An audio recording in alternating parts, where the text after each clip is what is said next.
I'm sorry, darling, but I found someone I truly love and want to marry. Are you feeling sad or jealous because of that? Have you ever noticed how some people who are unkind to others seem to have unpleasant faces? It's like their once nice appearance becomes fake. When I looked at my sister, her face seemed twisted. She not only disrespects me, but also my husband. My frustration reached its peak, and I couldn't keep calm anymore. My name is Amy. I'm 27 years old and I work at a printing company. But don't picture me operating big machines there. I'm in the design team. We create flyers and catalogs for different businesses, making designs that suit our clients' needs. Even though people don't print as much these days because everything's on computers, designing stuff is still a busy and fun job. I'm grateful that I have clients who ask for my help. It feels really good when they say things like the flyer for the Christmas party was cute and everyone liked it. This job is kind of like my whole life. Maybe I'll just stay single and focus on work forever. But then one day, while I was thinking about that, my dad got sick and had to go to the hospital for appendicitis. The doctor who welcomed me there with a friendly "Hello, are you here to visit someone?" turned out to be David. Now he's my boyfriend and we're engaged. You never know when or where you'll meet someone who changes your life. Even though I always say my job is the most important thing, as soon as people start talking about marriage, I find myself buying magazines about weddings. I guess I'm more excited about it than I realized. I was sitting in the living room, sipping tea and flipping through magazines. Then suddenly, someone grabbed my magazine. "What's this? A wedding magazine? Why are you reading this stuff? It's not your concern, Sarah." It was my younger sister, Sarah, who snatched the magazine from me all of a sudden. "You're talking about marriage? Look at yourself first. You should know your place. You're dreaming about marriage when you don't even have a boyfriend. Unlike you, I've never been single. Actually, my current boyfriend is." And then my sister started bragging about her boyfriend, even though no one had asked. That's just how she is. Unlike me, who has a plain face, she's very cute.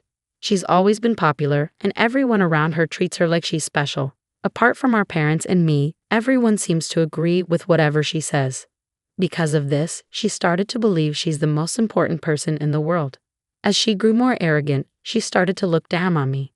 "Don't come near me. I don't want your reflection ruining my image. Even if you study hard, you won't get good grades. Why bother? Oh, one other guy just confessed his love to me. Being this popular is tough. I bet you're jealous." She would keep going like that, boasting endlessly.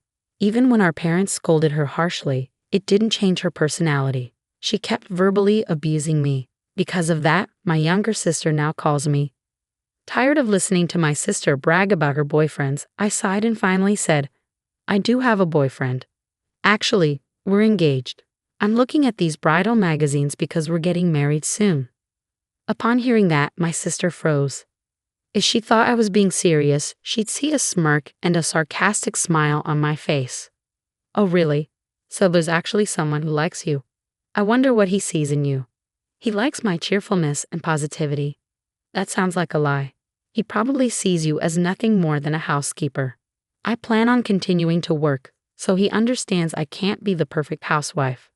Upon hearing that, my sister acted surprised, almost as if it was exaggerated.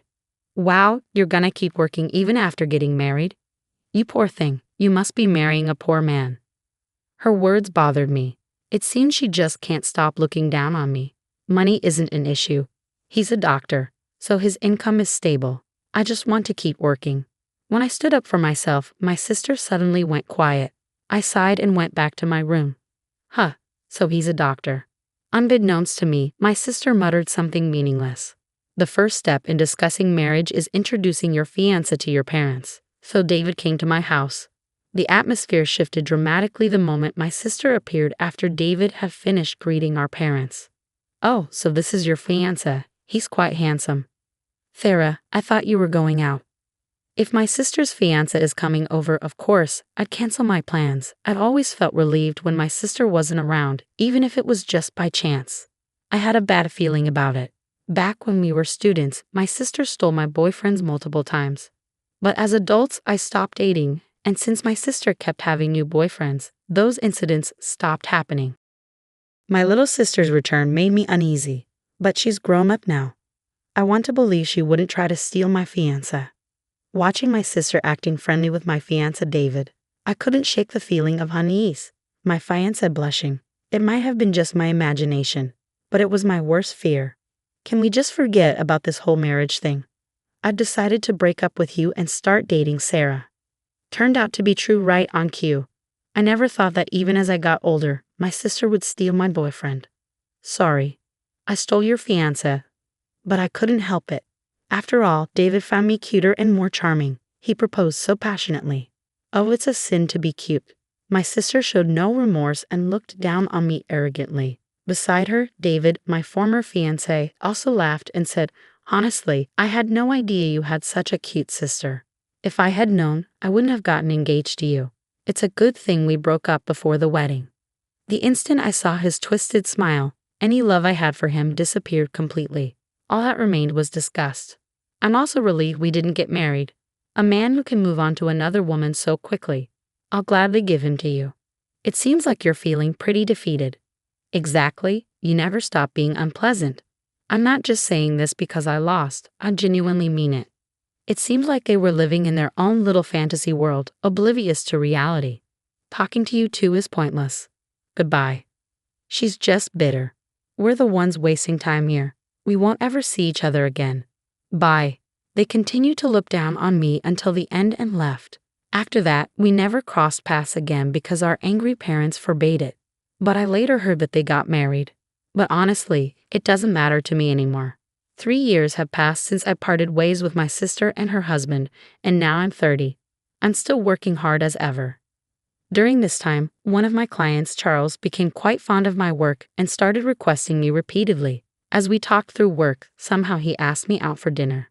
Soon, he asked me out on a date. During one of our dates, he proposed to me. Honestly, I was very happy. Charles is a genuinely sincere person. I didn't think he would ever do anything like my ex did. But it seems the incident with my sister had left quite a trauma in me.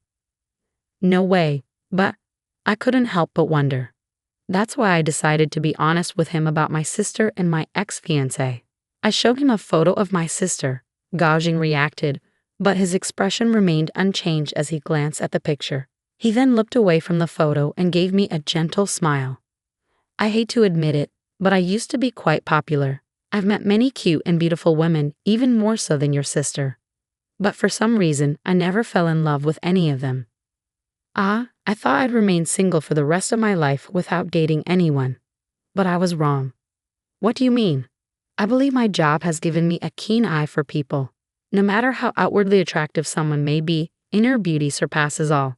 And when I met you, Amy, I realized this. What do you mean? I felt that you radiated brightness. When we talked about work, I noticed how brightly you shone.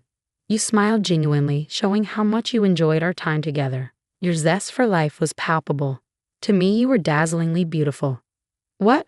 Wait, this is so embarrassing. Despite my flustered response, Charles persisted. Amy, you're beautiful, more so than anyone else. I've never encountered a woman as wonderful as you. I want us to date with the intention of marriage. Truly, I see you as. Stop, no more, it's too embarrassing. I blushed intensely, but Charles didn't stop showering me with compliments even after I agreed to date him. Gosh, this is too embarrassing. Charles and I tied the knot, and we happily began our life together as a couple. Our marriage has been smooth sailing, and I feel like we've grown even closer since our wedding day. We share household chores, pitching in whenever we can. Given that my husband lived alone for quite some time, he might even be better at housework than me. His cooking skills are top-notch, especially when I'm feeling exhausted. On our days off, we often go out together. One such day, we decided to browse furniture, as Charles had mentioned wanting to see some. And it was then that I encountered the devil from my nightmares. Oh my, I thought I saw a plain-looking woman, but it's you. As I browsed through the bedding section, a voice behind me made me freeze. I didn't need to turn around to know who it was. Even after 4 years, she was unforgettable. Sarah. It was my younger sister. Beside her stood my ex-fiancé, David. Sarah's expression seemed more hardened since the last time I saw her. Whether due to age or her personality, I couldn't say. David, standing next to her, had a smirk on his face, but he appeared thinner. What are you doing here? Nothing much, just checking out furniture. This place has a lot of expensive imported stuff. It's not really suited for people like you. Her condescending tone irritated me as always. David nodded in agreement. Yeah, exactly. If someone like you comes here, it'll tarnish the shop's reputation. We don't want people thinking we cater to poor customers. You'd better leave. Their harsh words annoyed me, but it wasn't worth my time to argue with them.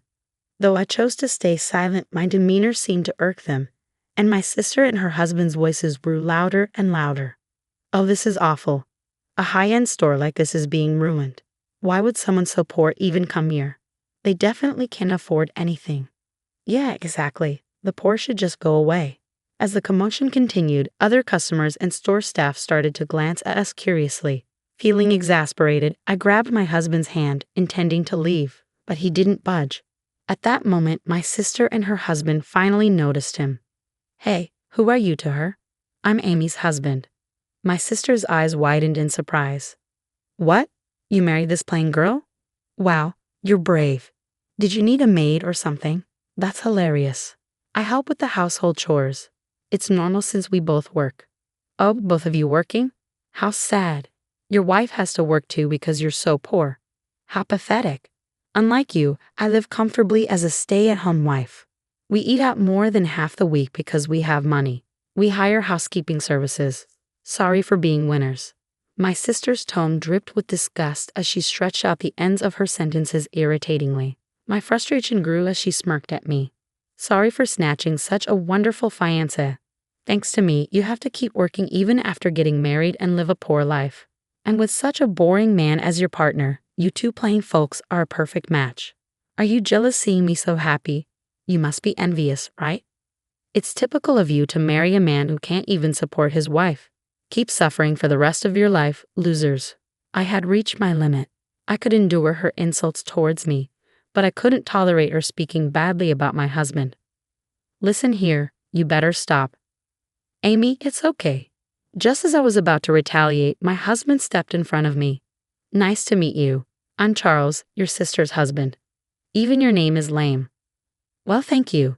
Since we've met, please accept my business card, my husband said, offering his card to David. As David took the business card, he glanced at my sister. You say such harsh things about Amy. Is it because they're true? I can call an ugly woman ugly. That's just how it is. That's not a law. And to me, you're much uglier. What? Perhaps we should discuss the ugliness of your character instead. You may be confident about your looks, but are you aware that your distorted personality, always looking down on others, is quite evident? Despite his polite tone, his words carried a sharp edge. My sister's face gradually turned bright red. Don't mock me. What's ugly about me? Everything. A truly beautiful person wouldn't be jealous of their sister and steal her fiancé, right? What do I have to be jealous of my sister for? People often get close to and want to surpass those they admire. Isn't Amy such a person for you? No, that's not true at all. I was taken aback. It wasn't just my husband's words, but also my sister's reaction to them. I had never considered it from that perspective before. Despite her usual disdain towards me, seeing her shaken made me start to wonder. One should simply ignore those who don't matter, those who are irrelevant. No matter who you bring around, she won't try to take him from you. After all, she didn't find him herself. Taking someone else's partner implies jealousy, resentment towards someone else getting something she couldn't have, no matter how hard she tried. So I'm not jealous. Are you trying to reassure yourself of your superiority by taking something away? Sounds like you're lacking self-confidence. A confident person wouldn't resort to such actions and could hold their head high. No, that's not. My sister desperately tried to argue against my husband's words, but her voice faltered. Hey, you. David suddenly interrupted, his voice rising as he paled. He kept glancing between the business card and my husband, shaking my sister's shoulders. What's going on? This name, I thought I'd seen it before, so I looked it up. And when I did, aha, Charles Taylor. So what about it? It's the name of the hospital where I work. Huh? A hospital? Let me see. It's Taylor Medical Association. Wait, he's Dr. Taylor's son, the director and head of the hospital. What? Are you certain? It's such a common last name. It could be someone else, right? I've seen him at the hospital with the director a few times. I'm sure it's him. I didn't recognize him because I only saw him from a distance. I knew I'd seen him somewhere. If he's the son, then he must be a doctor too, right? But the name of the company on this card. The company name. Oh, not every son of a doctor has to become a doctor themselves. And this company, it's really famous in pharmaceuticals. I heard the founder is old now, and he's passed it down to his grandson. That would be me. My husband lowered his head to the two people who looked upset. What? What did you just say? I see my sister struggling to speak and David looking surprised. My husband quietly told them that he's the one taking over the company, which made them go pale. I met my wife while working at my previous job before I took over my grandfather's business. She told me about your situation, and it's even worse than I thought. My husband looked from my flustered sister to David. A job that's supposed to help people requires empathy, but instead you seem to look down on and mock them. Who would want to be treated by a doctor like that? That's not what I meant. David tried to explain, looking pale, but my husband interrupted him, his eyes glaring. No excuses. I'll inform my father about you. Prepare for the consequences. No. David collapsed, head bowed. My sister still stood in shock. We turned our backs to them and left the scene. I had a feeling we wouldn't see them again. With that thought in my heart, I walked on without looking back. So what happened next? David, my sister's husband, didn't get fired, but he got a big pay cut and lost his important job duties. His rude behavior toward others had become a habit, and he even acted cold toward patients. Naturally, everyone around him gave him icy glares. Eventually, he quit because he couldn't fit in anymore. Rumors about him quickly spread around the hospital, and it seemed he was having a hard time finding a new job and was struggling without work. And what about my sister? It turned out she was always a big spender, so no matter how much her husband earned, their life was tough. That's why David had lost so much weight. It wasn't just a normal weight loss. He was extremely thin. When David's salary got cut, my sister quickly gave up on him and seems to have divorced him. She thought she could easily find someone else if David wasn't good enough. But reality turned out differently. Both my husband and I noticed a change in my sister when we saw her again. She used to be cute when she was young, but now she looked quite harsh. Maybe her true character was finally coming out. Because of this, she wasn't popular with men anymore. Nobody wanted to date her. My parents called me to say that she came crying to their house. According to my sister, I'm so cute. Why doesn't anyone pay attention to me? She even said she had caught a good man. I have to be better than her. By her, she probably meant me. Maybe she felt like she had to outdo me according to our country's customs. Maybe she actually looked up to me. My husband said so, and it could be true, but that doesn't excuse her behavior. In the end, my parents turned my sister away, telling her she had made her own choices and needed to deal with the consequences. She disappeared into the night, and I haven't heard from her since. I doubt I'll ever hear her name brought up again. On the other hand, now that I'm free from the troubles caused by my sister and her husband, I'm enjoying peaceful days, a happy married life, and a job that I love. It's a fulfilling time for me, and soon my husband and I will be welcoming a new member to our family. As I looked at the computer screen, I gently caressed my growing belly,